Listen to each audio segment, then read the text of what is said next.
Right, welcome on our bird watching trip.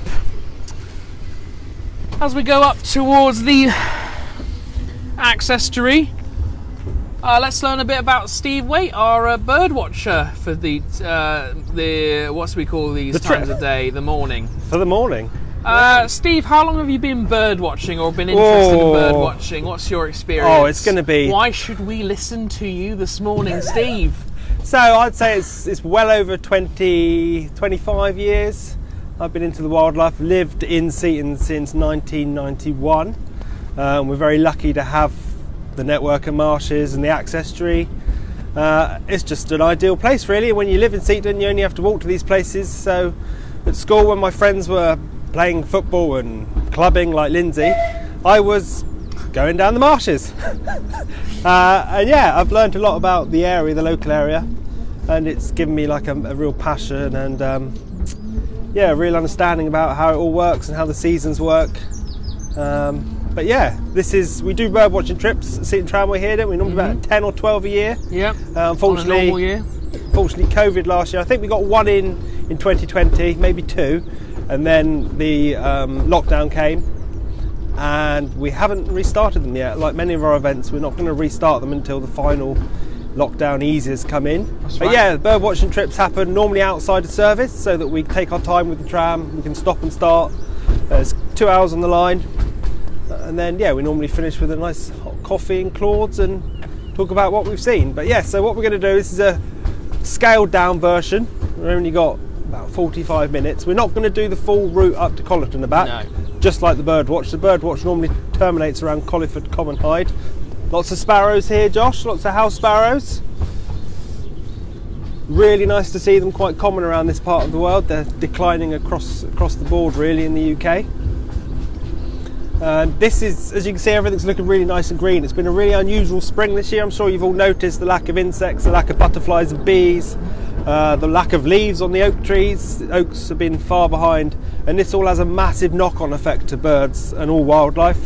So spring has been really delayed. We had such a cold April and a lot of rain about as well, and that's, yeah, it killed off all the insects, or they didn't emerge at all, and that's obviously reduces the food for the young birds. So I think it's probably going to prove to be quite a bad breeding season unless we have a really nice spell now and birds can rebrood and lay another clutch. It's not going to be a great season for birds, and that's purely because insect numbers. And if you don't have flowers, there's nothing for the insects to feed on, and Josh is wobbling around there quite nicely, and then there's nothing for the birds to feed, and the birds need to feed their young. When you've got a brood of 6 or 8 young, mum and dad are in and out all day long, and they've got to have a continuous supply of food.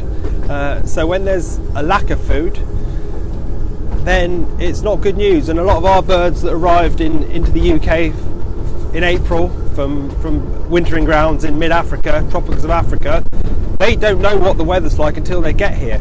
So a lot of species arrived in April bang on cue, and they almost in a breeding cycle kind of went dormant, and they paired up and then they just stopped because the trees weren't right.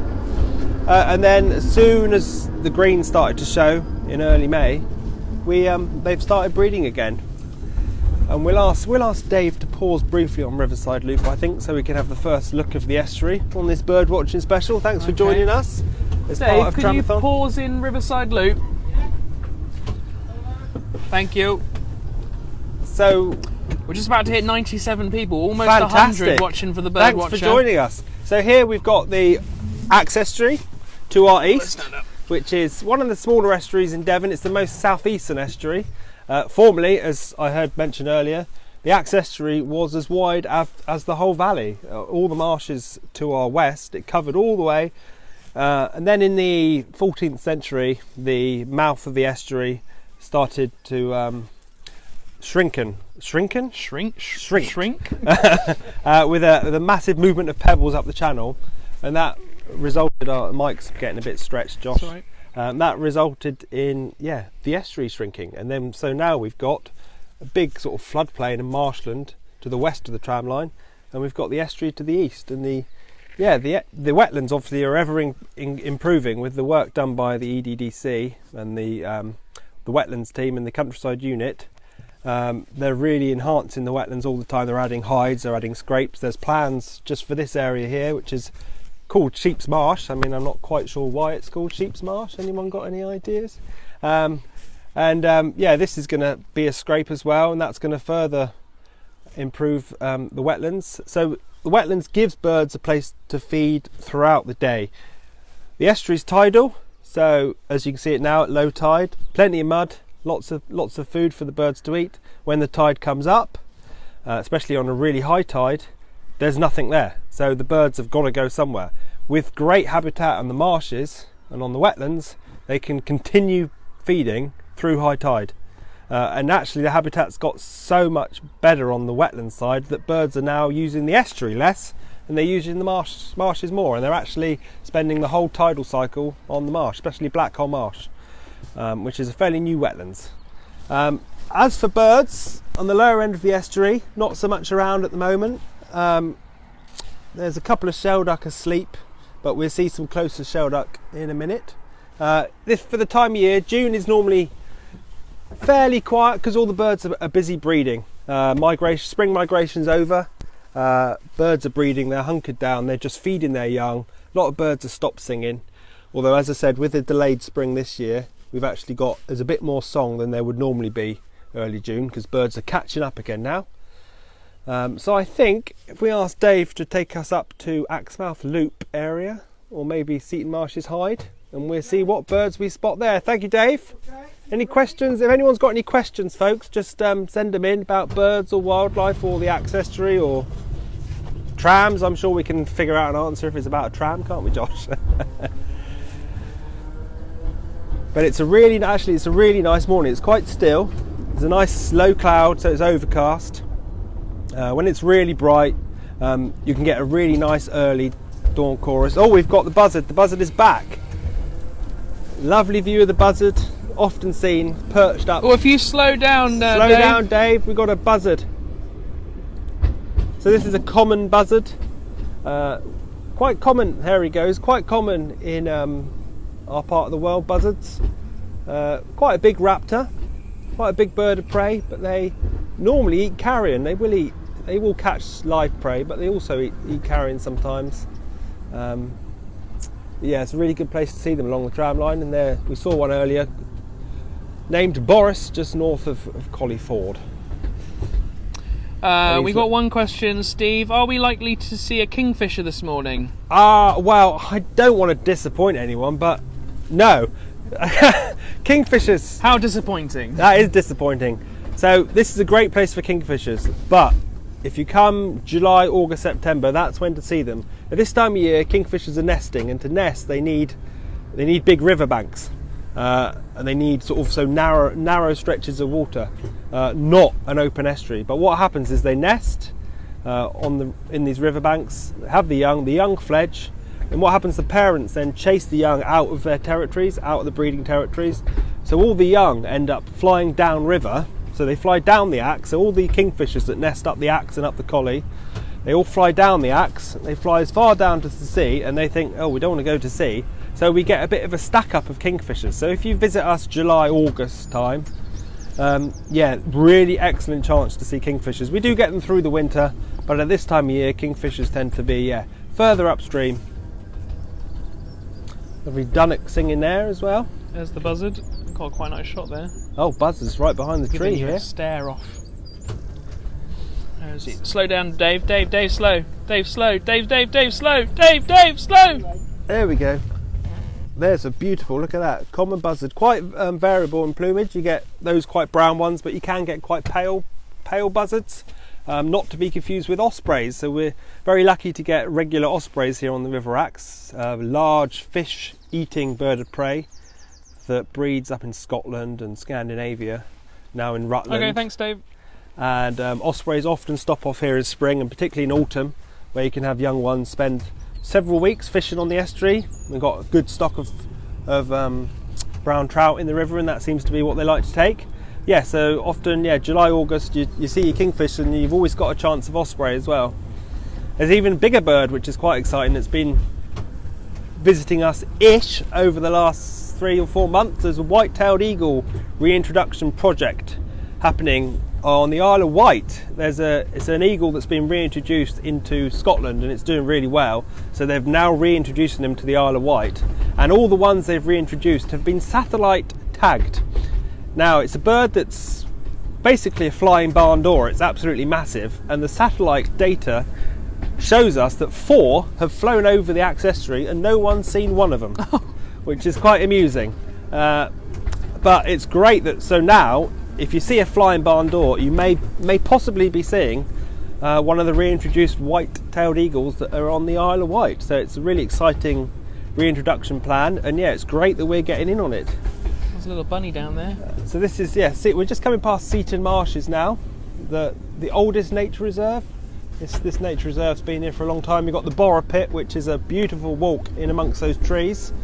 It's been run by Axe Valley District and Conservation Society for many years. It's now managed as well by the council. This is a really nice little spot to come in the mornings. Really good spot for herons, egrets, great for kingfishers in the late summer. We've got a Shellduck on the track, Josh. Oh, Dave, slow down a bit. Slow down, Dave. We've got Shellducks on the track. Ooh. We've got 2 Shellducks. So Shellducks are the white ducks with the chestnut bands, blue head, and the red beaks. What altitude did the eagles fly over the Axe, do we know? Well, that's probably why we've missed them. Nah. They've probably gone over so high. Well, we know the last one wasn't that high, but most of them probably go over at an extreme height because they were just looking around for places to go, basically. But it would be great if we had a white-tailed eagle spend a few days in the valley. They eat fish just like ospreys. But these Shellduck, they nest in rabbit burrows, so we're very lucky to have a decent breeding population of Shellduck around here. And at this time of year, if you want to see Shellducks, you may well see them walking through your village with a brood of young, because they nest in rabbit burrows or sometimes quite far away from the estuary. Obviously the ducklings can't fly, so mum and dad lead them the quickest way to the nearest bit of water. And I know a couple of weeks ago there was a small family of Shellduck found in the middle of Colyton that had to be rescued, actually. But they're adorable ducklings, so hopefully we might see some. Should we carry on? Yeah, we've got a reed warbler chuntering down here in the reeds, and if the sound won't pick that up. But that's a summer migrant. We watch these Shellduck. Don't normally see them on the track, just taking flight. One of the largest ducks, they're almost goose size really. They're not far off the size of a Brent goose, which is one of the smaller geese. But yeah, we're very lucky to have a good wintering population and a breeding population here. They all disappeared and molt late summer, and we don't have any for a small amount of time. We've got those bright red beaks.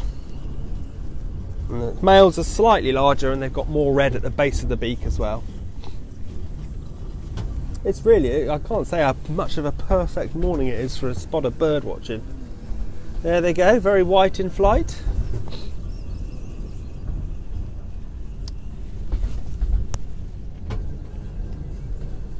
Dave is doing an excellent job. Yes, Roger, question on the tram. Do they still take the little ones for walks up and down here? What's that, Shellduck? Yeah. Yes, yeah. You know, many years ago you could see them every evening. You know, one at each end with a whole line. Kind of like a school That's it. car. So what Shellduck do actually is interesting. They crash their young as well. So a couple of females will take on several broods of young. So you'll get small young and bigger young, and you'll just have a couple of females looking after this whole herd of youngsters, while the rest of the adults just feed. So it's quite a nice little technique, really. Have a couple of babysitters and crack on with life. It sounds like a plan. There's quite a lot of bird song as well going on today. This low cloud is just encouraging the dawn chorus to last a little bit longer. A couple of linnets flying over. I think now I've got a bit of a sad tale to tell now, Josh. Oh, okay. Do you remember the highlight of Tramathon 2020? For you, Ornithologically, was the owl, wasn't was it? the barn owl. We had an incredible view of barn owl, and last year we had one pair in the valley, and the year before we had 2 pairs. Well, I'm very, very sad to say we've lost our breeding barn owls in the valley. The habitat is as good. Where did you last leave them? Where did I leave them? The habitat's as good. There's still plenty of Plenty of... Oh, what's that? Oh, the mallards. Nothing too exciting. Yeah, the habitat's is good. There's plenty of rodents about. But unfortunately, barn owls, yeah, I think they had a pretty tough winter. They've got to be able to feed pretty much every night. And if it's raining too hard, they can't feed. Yeah, we used to see them quartering over here, and quite easily as well. But unfortunately, they're still nearby. They're around Musbury area. There's still barn owls. So we do hope that when they breed, the youngsters will come back down into the valley and cash in on all the voles here. But yeah, at the moment we don't have any barn owls, which is sad. But we do have tawny owls, and there was an incredible photo sent to us yesterday from a video still of someone on the tram just leaving Colyton, and tram 12's in the background, and there's a tawny owl flying across shot. So thank you for sharing that photo with us. Again, it's lovely and peaceful this morning. Probably can't pick up the birdsong on the mic, but it's really nice to be out here. Lots of gulls loafing around on the river.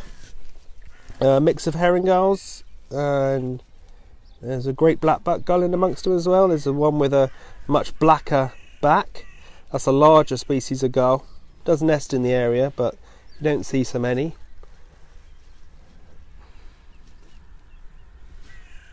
Right, if we carry on, Dave, if that's all right. Yeah. Thank you. Plenty of crows around here as well. That's another thing the local birds have really got to contend with, is quite a hefty population of crows, and they tend to like birds' eggs quite a lot. I mean, normally in most places, if you get a flock of black birds, they're rooks, and crows are normally quite solitary birds, or they're just in their pairs or families. Craig says he saw a tawny owl at Colyton Station last night. Fantastic. But on the Axe, crows flock here, and Jamie says we are hearing the bird song on the mic. Oh, fantastic. It's really nice. It's really peaceful. This is just what the Birdwatch trams are like, because we come out early and late. Tram traffic's gone, the road traffic's often less, and it's a really, really nice, quiet kind of environment. Just immerse yourself in nature, and as I say, it's such a unique viewpoint as well, coming up between the estuary on one side. Do you want to stop, Dave? Got a heron. We've got a heron and a Litte Egret. Oh yeah, I've got you. So as you can see there, we have two heron type birds. You've got the larger grey heron and the smaller Litte Egret. Both nest here. Well, there goes the Litte Egret. We're very lucky to have a nesting population of Litte Egrets, and we've had nesting herons here for a long time. People probably remember the old heronry by the old vicarage, and there was a couple of pine trees in the field with the campsite, and there used to be a large heronry in there until storm knocked the trees down and the herons moved up the hill a bit. But yeah, we've got herons and Litte Egrets here, plenty of them. The young herons will be out soon because they nest really early. They can start laying in February. So yeah, don't be surprised if you start seeing some young herons. Okay, Dave. Just moving up now around the bend of the river. Not far off Blackhole Marsh on the left, another East Devon District Council owned and run site. Fairly new, about 2010 I think it was installed. It was just a field. Fields are great, they're full of biodiversity, but it was a field much like the rest of the fields, but they scraped it out, they dug it out, they put the hides in, they flooded it, and it's created this fantastic new habitat.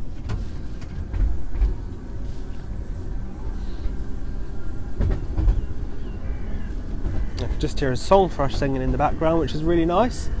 It's coming up towards Tower Hyde. In late summer, this is a really good spot for kingfishers. Really brilliant spot.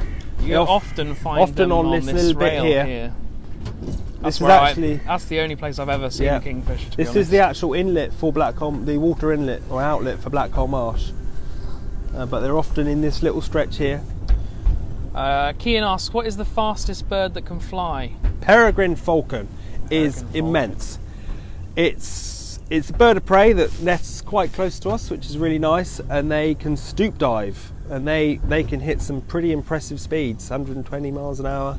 And they take out birds in oh, Shellduck chicks to your left. Dave, stop! Oh, stop! God. Shellduck chicks to your left. Sorry, folks. You're going to have to move with me, Steve. We've got some absolute stunners there. Look at that. 3, 4, 5, 6, 7 Shellduck chicks with mum and dad. They look They don't look really young. They look like they've been here probably a week or so, or 5 days at least. But there we go. They are literally, and now I'm not a fan of the cute word, but they are pretty cute. They are pretty cute. That's fantastic to see. A little brood of Shellducks there, and they're on Blackhole Marsh. So they've probably come down from they have come down from a rabbit burrow. Some are very close. As well, isn't it? Oh, Heron in the background. there's a heron and there's a green. We've got a green shank. We've got a bit of birdie niceties. Oh, I don't know if you're going to get it. It's right at the back there, Josh. Yeah, zoom in at the back of that mud. Zoom in. Can you see that? There's a wading bird, grey, that's walking behind that black-headed gull to the right in the water. That's it, yeah. That's a green shank. Red shank are very common here in the winter. We get up to 60, 70 red shank. But there's a larger, paler cousin, the green shank, we don't get many of. And it's very unusual to see one in June. Normally by now they'll be nesting. A few nest in Scotland, but most of them breed in Scandinavia. But yeah, we've got a green shank, which is fantastic. And those Shellduck. So they got the Shellduck there. Now, herons don't just eat fish. Unfortunately, herons will take a Shellduck chick. Oh. Herons will eat a lot of things. They've been known to take anything up to an adult coot, which is almost a duck-sized bird. So it'd be a very good idea that those Shellducks stay away from that heron, because we might have some sort of after watershed kind of live birding action if that happened. Are there a lot more swans around on the river this year, Steve? Yes, there are, and we've actually not got as many as there has been. 1, 2, 3, 4, 5, 6, 7, 8, 9. There's 9, 10, 11 upstream there. There are definitely more swans this year, but the reason why we've got this gathering, these are all non-breeding birds, so in the summer the breeding adults pair up and they become very territorial about where they are. And we've got about probably 3 or 4 nesting pairs of swans in the valley, but none of them are on the river itself because the river's tidal, so there's nowhere safe to nest. So they all nest on the marshes and the wetlands, which means the estuary doesn't have a territorial pair of adult mute swans, which means all the non-breeding birds, they can just hang out here without getting grief. Swans will stay with their mum and dads up until the end of the first winter, and as the mum and dad start getting a little bit excited, they boot last year's chicks away, or cygnets I should say, and then they flock up. Oh, it looks like we've got there's a Litte Egret in a tree. So herons and Litte Egrets do go in trees. They nest in trees. I mean, it's not nesting in that tree, but although we're used to seeing heron and egrets on the ground, they're equally at home up a tree, and they do look quite unusual when you see a load of grey herons on the top of a pine tree. They don't quite look right, but they are very comfortable there. I mean, these Shellduck, who paid these Shellduck chicks? I mean, they're performing admirably. Herded as well by mum and dad. And this is what we get on the birdwatching tram trips. There are some larger estuaries in Devon. You've got the River Exe, and that's got plenty of birds, but because it's so big, everything's often quite far away. On the Axe, got a smaller setup, but it does mean when you see birds, they're often incredibly close, just like these Shellduck babies. And I really hope they succeed. I mean, sadly, the whole reason ducks have such large broods is because they lose quite a few. So if they were to get 1 or 2 off, they've had a good season. And that heron is getting a little bit closer. We've also got an oyster catcher, Josh. I know you know oyster catchers now. You've upped your birding knowledge. If you just go right, and it's about in that shadowy left a bit, up, and left a tiny bit more there.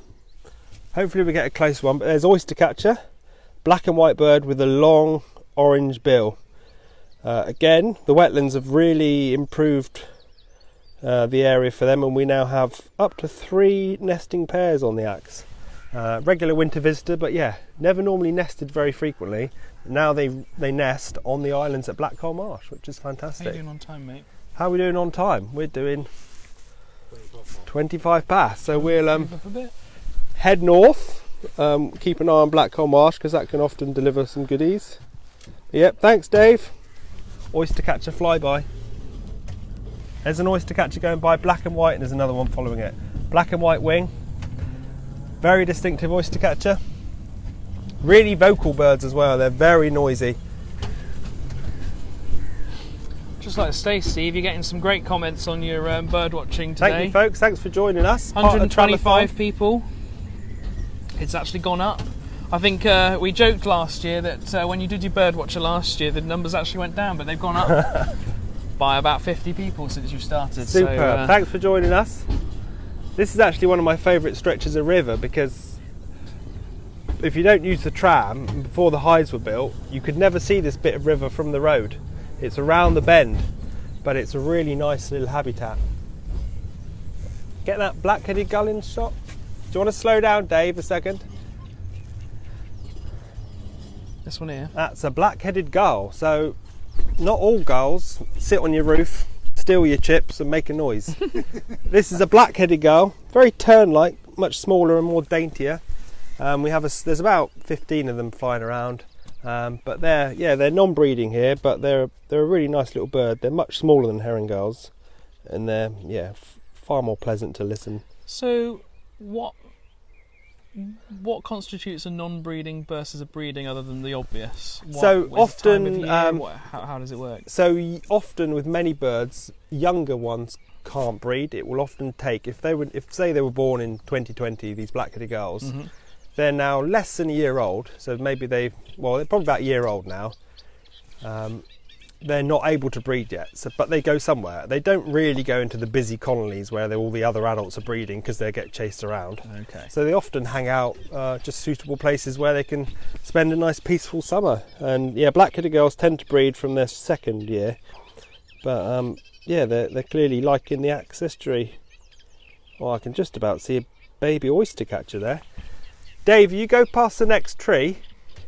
That's all right, mate. We've got baby oyster catcher action now. Hopefully that will Where stay. Are you looking on there? Where are you looking there? Oh, cormorants. Where are you looking, Steve? So it's, you see those That bunch of 5? behind to the left Behind on the- the grass. Oh, where You that can post see the oyster is. catcher, yeah. Yeah, hang on.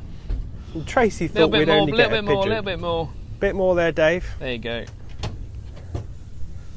Right, we're Up going on to test. the green. Yeah, test the zoom capacity. Can you you go. see the adult? There's an adult oyster catcher Up on the green there. on the green there, and just to the left of him, I can see an oyster catcher chick, which is fantastic news. Little black spot there. They nested on that You island. see that on mine, Steve? Where's my finger? There's your finger. Oh, your finger's covered the whole thing. Oh, that's That's long finger. That's a beautiful close-up. That one there. Yeah. It's just above the post basically, and it's now in front of the adult oyster catcher. But that's an oyster catcher chick, which is brilliant to see. I think they've got a couple of chicks. You can hear them calling that harsh call. There you go. That is the oyster catchers. And they're probably flying around there. They're mob everything. They don't want anything getting near their chicks basically. So you'll hear them making a racket. I live quite close to here, and you can hear them calling all night long. Kean says loving it, better than David Attenborough. Thank you very much. I mean, Springwatch did want me to do something this week, but I told them I was busy. I'm on Tramathon. Kerry says I'm enjoying it lots. Thank you very much. A few cormorants around as well. So shall we go up to Swan's Nest Loop, Dave? Okay. Nice and steady. Thank you. Yeah, perfect. Thank you very much. So yeah, this is Blackhole Marsh, and if you notice the design of the marsh, you've got the hide in the middle, and all the islands have been built so you can see along the majority of them. So you can see along their long lengths, and it's just the short ends that you can't see, and that's cleverly designed when they put this in.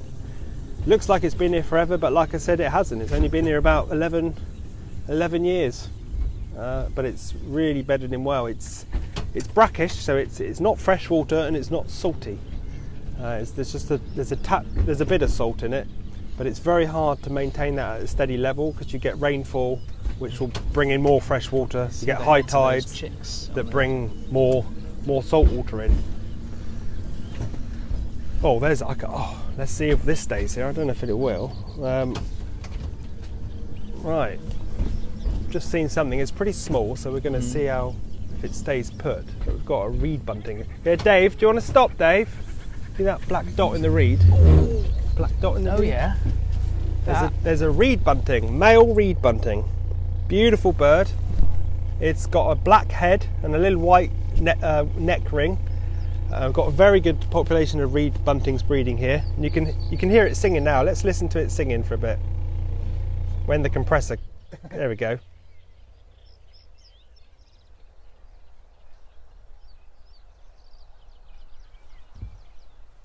Which one is it? That one. That one there. It's not the most tuneful of whistles, but there's a lot of them singing. That's fantastic. Then down here you could probably hear through the mics a reed warbler, which is that more chuntery, low song with a definite beat. That's a reed warbler. You can just hear it. You can't see the reed warbler. Reed warblers are one of our birds that spend the winter in tropical Africa, and they fly all the way up to the Axe Estuary and the UK to nest, have a couple of broods, and then fly back again. We've got a great ringing program here, bird ringing program, and we've known of reed warblers who've come back 3 or 4 times. So they've done the journey Africa to here and back at least 4.5 times. Laura says, Steve, when will you be on Countryfile? I'm waiting for the call. A nice cormorant out there drying its wings, a blackbird, just left of those 2 egrets. That's a cormorant, very common, nest on the cliffs around here, and then use the river to feed in. You can often get quite a lot of cormorants feeding here. Reed warbler singing quite close to us now. There's one just flew across. Just now, you just saw it moving across in the weeds. So this gap in the reeds here, you're probably wondering what it is. There's a bird ringing program, and they use very fine mist nets to catch the birds, to weigh them, measure them, put little rings on, and you have to put the nets right through their habitat. So as the birds are crossing from reed bed to reed bed, get catched, they get extracted by a qualified ringer as soon as possible, get ringed and released again. And that's a really good way of knowing what your local bird population is doing and tracking bird movements. And now technology is advancing, so they're now fitting satellite trackers on and GPS locators and all sorts of fancy technology just on small birds. We'll if we creep up, Dave, and see if this reed bunting stays where it is, because it's a cracking view. Really, my dad's favourite bird, the reed bunting, got him into birding. So that in turn, basically why I've gone into bird watching. It's that one, isn't it? Yeah, that's the one.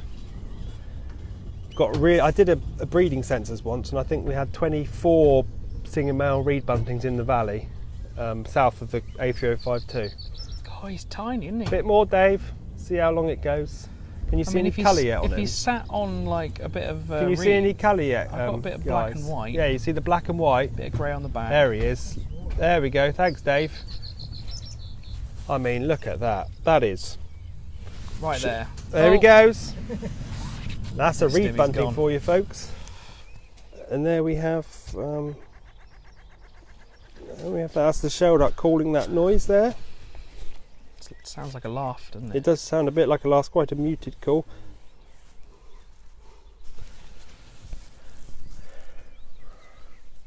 Oh, really, really peaceful morning. Tracy says, your dad said to me he taught you all you know. That's very true. A couple of black-headed gulls, a couple of swans. And then we've got, you can see into Stafford Marsh there, and that's part of the Seaton Wetlands. There's a Sam Martin bank there, a couple of swift boxes, bat boxes, kestrel boxes. Although barn owls are not done so well, there's still a couple of kestrel pairs in the valley, which is great. So shall we go up to the loop, Dave? Nice to see some midges around. I know people aren't too fond of midges, but they were awful earlier. They're a bit lighter now. But in this year, I mean, there was just nothing in April flying. May actually was poor as well. I do a lot of moth trapping, which is where you can monitor. I can hear kestrels calling actually. I do a lot of moth trapping, and there was just no moths. No moths at all really in May. Oh, really stop, quiet. Stop, Dave. Stop. The wrong way round. No, Steve, stop. We'll see the way back. Actually, if you walk back up the tram, Josh, I you know. should get them. What am I stuck on? I'm just going to get you some close-up of some cygnets. Virtually at Swan's Nest Loop as well.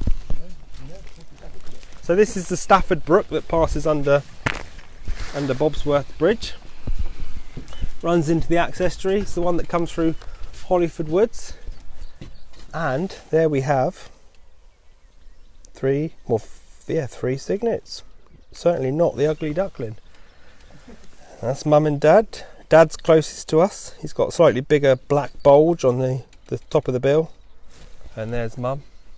It's not a very big brood, that. I think that's probably the birds that nested by the San Martin bank. Which, good news to see them there. And some people will know why I'm saying that. You can hear kestrels calling. There's a couple of kestrels really making a racket here, but I don't know where they are. Oh, there's a kestrel. A female kestrel. Again, it kind of makes it more bizarre that we've lost the barn owls, because kestrels and barn owls eat exactly the same. One eats it at night, and the other one eats it in the day. So we know it's not a food problem, because then your kestrels would have gone as well. But it's clearly, I think it's more weather related. I just hope that the barn owls return. I don't know if you're going to pick up the kestrel. It's is it on the it's on that fence line? post, yeah, by that Usually little is. bridge thing. See Yeah. that little bridge? There's a female kestrel sat on top, just preening. Tiny little bit, yeah. Yeah, he's nesting. He's nesting quite close to here. What are you doing on time, mate? You get Dave to pull up, you might get a better shot further up. Yeah, right. If we go back to the, I'm gonna have to stay here now. should we stay here because we're going back Yeah, that way? because In a we're minute. gonna turn around anyway. Do you want to? Can you tell Dave to go up to the loop and then turn, and we go back? Yeah, can you get up the loop, Dave? 146 now. Thank you very much for joining us. This is part of Tramathon. We do bird watching specials throughout the year. We hope to be kicking them off again in July, don't we, Josh? And we'll have 5 or 6 this year, and then next year we'll have a full programme. Personally, I think it's the best way to see the wildlife in the Axe Valley, because you get to see everything in 2 hours. And we can take our time as well, with no other trams on the line like now. We can really take our time and drift in and out of the loops and stop when there's birds. From what I can tell, I mean, everyone's getting a little bit out of it this morning. You know, Fantastic. wildlife or something. Everyone's commenting, saying how much they're loving it. So thank you, Steve. Delighted that you're loving it. We're just very lucky to live where we are, really, and be where we are. Some rather large, There's a big brown kestrel. birds over there. There's a kestrel Oh, yeah. going up the wire there. I was trying to make a joke about bird cows, but Okay. Well, I'm Watervole. glad the kestrel interrupted that. Watervole just went across the track as well. Can hear some swifts calling. So the swifts are in. Swallows, house martins, sand martins. They were some of the species that struggled this year. They arrived. They eat flying insects. They arrived to the UK. There was basically very little flying, very few insects flying around. So they struggled, and they came into the valleys. And All of it. now, thankfully, the weather's changed, and we have some insects for them to eat. A couple of jackdaws there. Now, if you don't know your crows, rooks, ravens and jackdaws, these are jackdaws because they've got grey on the side of their head. You should see that there. They've got grey going up their back, and they are quite small. Crows are larger, all black. Rooks are larger with white bills. Ravens are even I'll tell you, larger, Dave.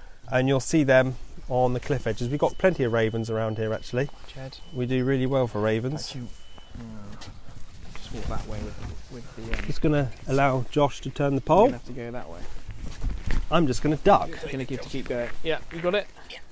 Sure. Keep going.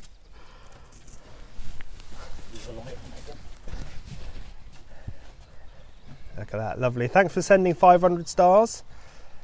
Kind of you. It's beautiful views. Thank you very much, Eugene. We're really lucky to be where we are.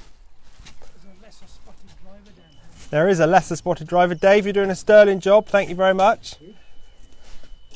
Oh, there we go. Well done, Roger. We're on.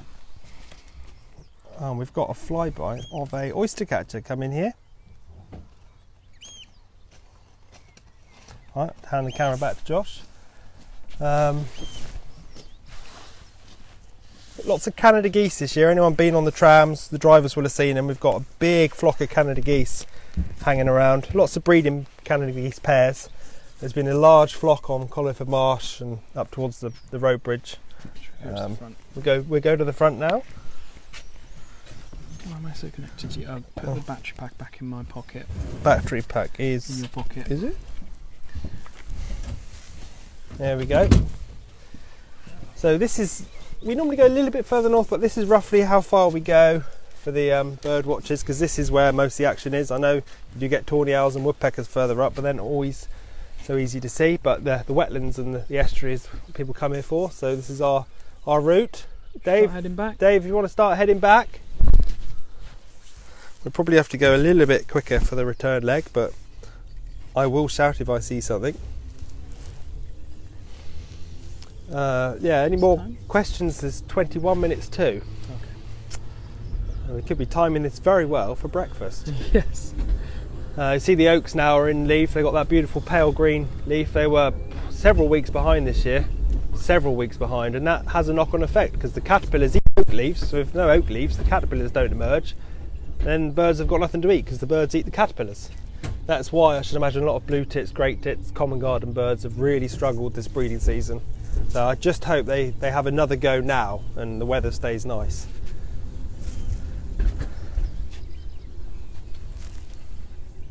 Probably noticed it with all the Devon lanes as well. We're very lucky in Devon to have really rich hedgerows, and all of a sudden when it got to the end of May, all the white cow parsley and the red campion and now the foxgloves, they're all really coming out beautifully. And it's, although we've had a delayed spring, it's all now coming at once, so it's made for quite a spectacular one.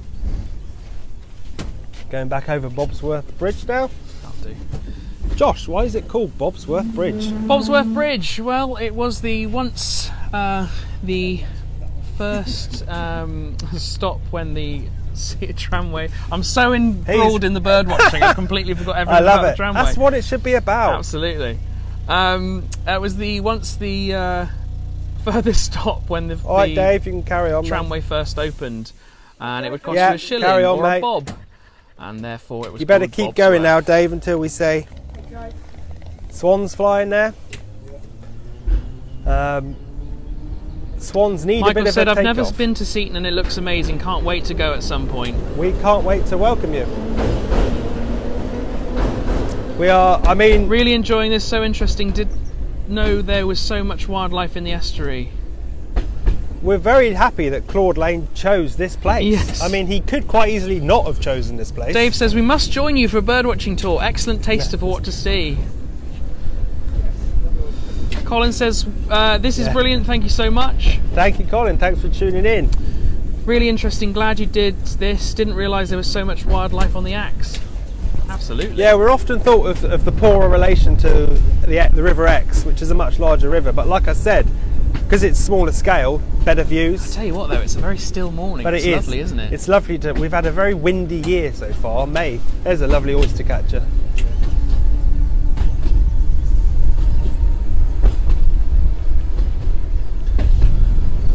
Need to get a t-shirt from Tracy saying not just pigeons. Not just there, I'm getting that, Tracy.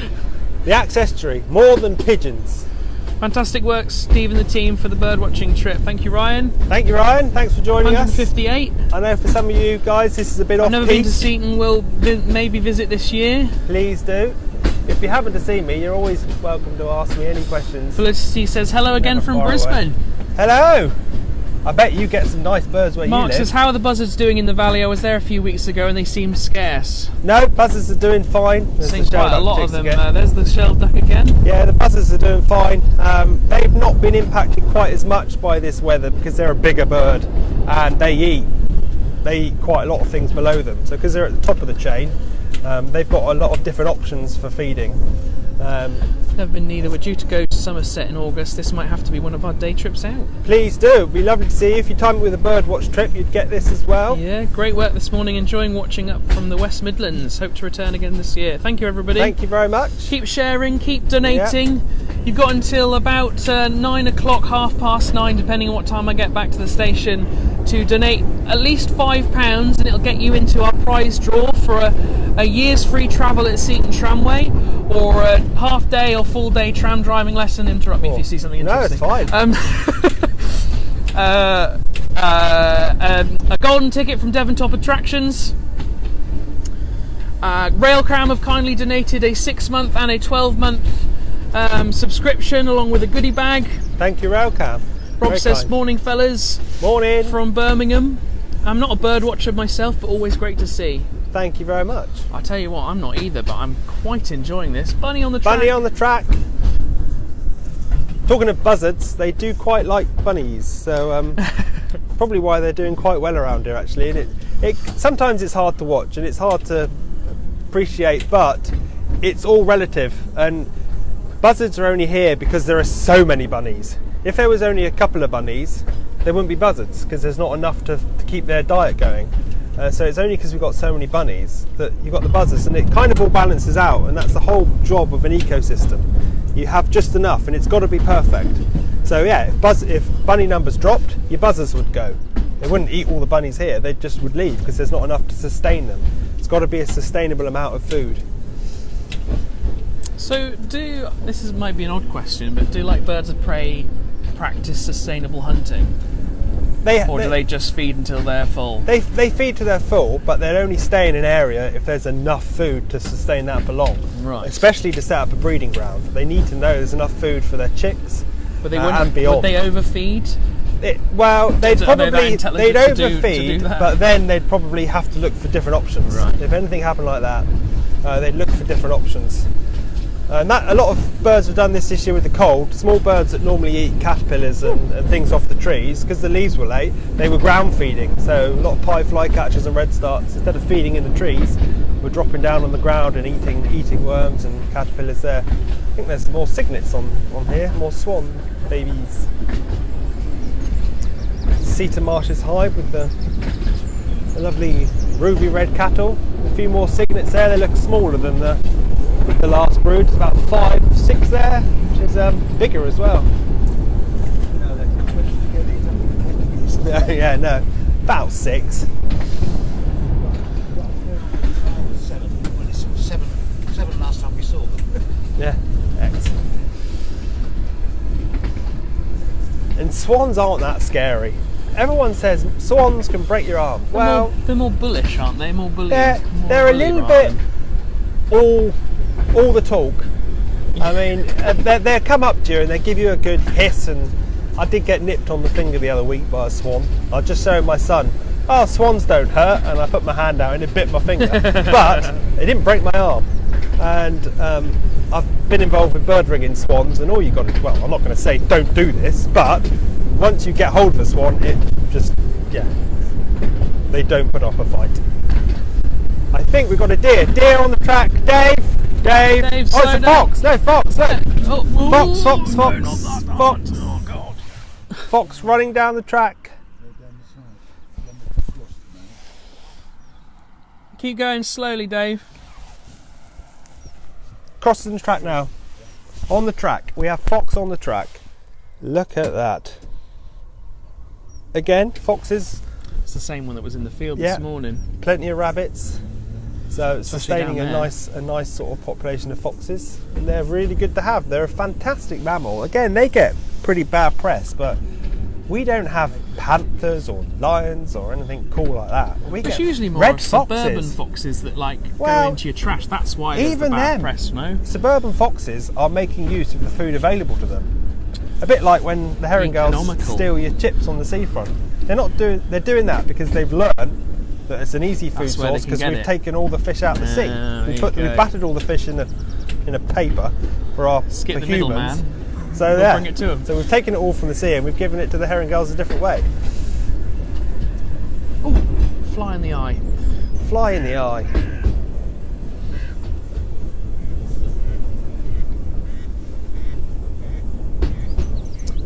it's obviously what's going to be really exciting about going forward with the birdwatching trips is we've not done a birdwatching trip yet with this new halt here at Riverside, and also later in the year we're really hoping to launch our wetlands halt, which we can really make use of and hopefully team up with the wetlands team.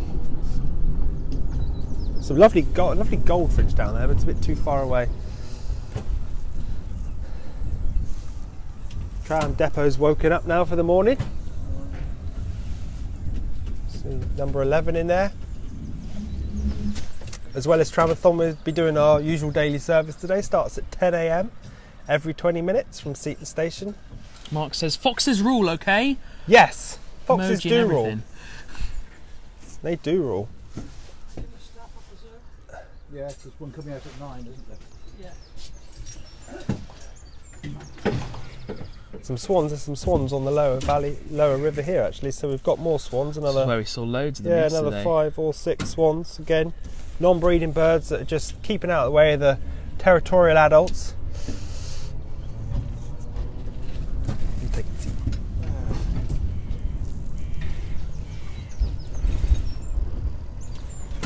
A couple of Shellducks. Obviously in the winter time this is a completely different picture because you've got all your wading birds and all your wildfowl.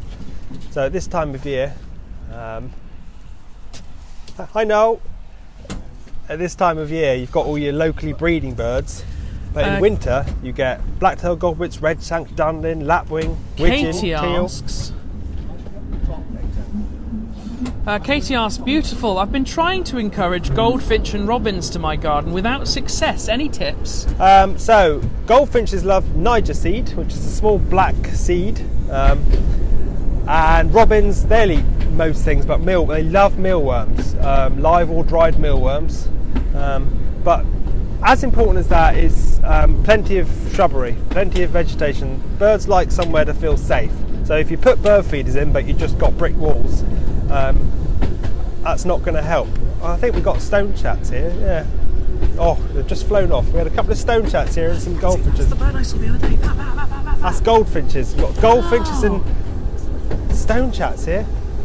It's quite good to spot this. But yeah, if you feed the birds, but they also need the habitat to feel safe in. So yeah, big trees nearby is helpful. Plenty of garden shrubbery, some grass. Then you'll get your birds in. But goldfinches are one of the species that are doing really well. They've really learned that gardens are a food source now, and used to be greenfinches and chaffinches in gardens more. Goldfinches have taken over, and there's loads of goldfinches. And going up and down the track, you see goldfinches all the time. They've got bright yellow flash going through the wing, so they're really distinctive. I thought it was blue the other day, obviously. I was wrong. But that's what that real bright flash was. They love thistles as well, and teasels, goldfinches. You often see them on teasels. Moor Hen, Dave! Moor Hen running up the track there to the right. More of them? One Moor Hen. Often seen it in this stretch. Moor Hen's got a red beak, coot has got a white beak. And coot's bird of open water, whereas Moor Hen's like the little ditches. A few swallows as well flying around, which is nice to see. They're in, and house martins as well, above the houses to our left. Thanks, Dave. So folks, thank you all for joining us for this Birdwatcher. Thank you very much to Steve. My pleasure. I think we've all been thoroughly encapsulated. Glad you've enjoyed it, guys. Please donate though. Please donate. Tram.co.uk/Tramathon. Birdwatching trip. Yes. Definitely. Or even, look to the future and look to booking a birdwatching trip. Just to let you know, Facebook resets us every 4 hours, so we will be going dark for about a minute or so in about 10 minutes. Nice. I could do with some So breakfast. if we suddenly go dark, just refresh your page on the plan. on Facebook, and we will go live again. We've already been live for 4 hours this morning, and ended with a fantastic talk from Steve Waite there with the birdwatching trip. Craig says, cheers, Steve. Absolutely my pleasure. James Thanks for says, joining big us. thank you for Steve. Railcam says, awesome stuff, Steve. It's amazing how Amazing, much wildlife loved you can it. see on Railcam, actually. One Jessica Waite said, amazing, loved it. Thank you very much, sweetheart. Hope Tracy Harry says liked thank it you, as well. Steve. Hello to my Liz Waite, she's watching, and my brother as well. Bruce says thank you, Steve. My Really pleasure, interesting. Bruce. Might not be Kate Humble, but Tom says great work, bro. Laura says well done, chaps. Fantastic. thank you very much. That was great, Steve. Thank you very much from Mark.